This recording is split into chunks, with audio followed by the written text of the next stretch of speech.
Mabuhay! Ako nga pala si Riz V. Gonzalez ng 2.3 BSTM at ako po ay nag-aaral sa National Teachers College. Saan ka po nakatira? Ako ay nakatira sa Kagitingan Street, Tondo, Manila, under Barangay 37. At ano po ang iyong pangalan? Ako si Amalia Lindsay L. Lim.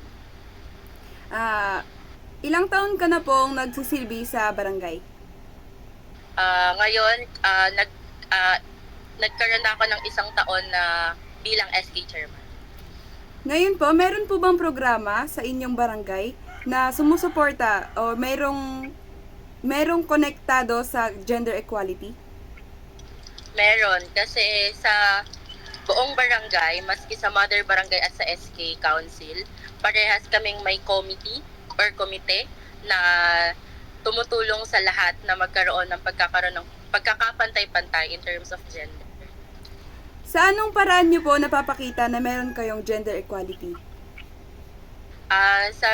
Sa pamamagitan ng pag-include sa kanila tuwing barangay assembly at ina-highlight namin yung mga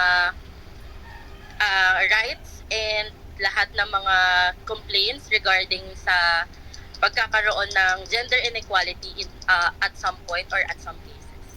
Magkakaroon po ba kayo ng mga patimpalak tungkol sa mga LGBTQ?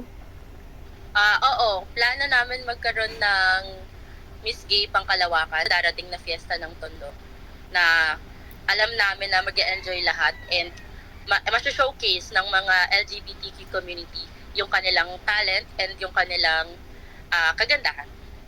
Sa inyo pong tingin, mayroon po bang karapatan ang mga parte sa LGBTQ sa inyong barangay?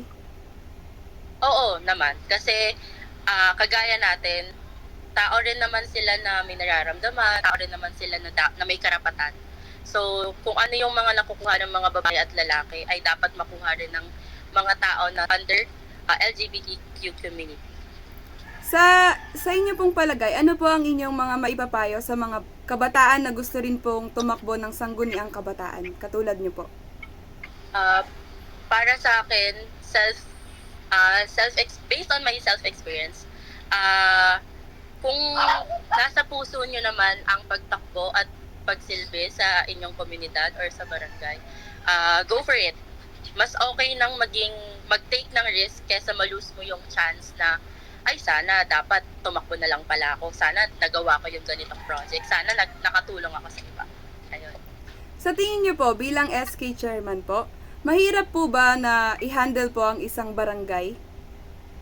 Oo, mahirap. Kasi lalo na pagka hindi iisa or hindi uniform yung mga kabarangay mo. Kasi doon nagkakaroon ng misconception, doon nagkakaroon ng misunderstanding. Kasi nga, hindi kayo iisa. Hindi iisa yung goal nyo, hindi iisa yung perspective nyo sa buhay.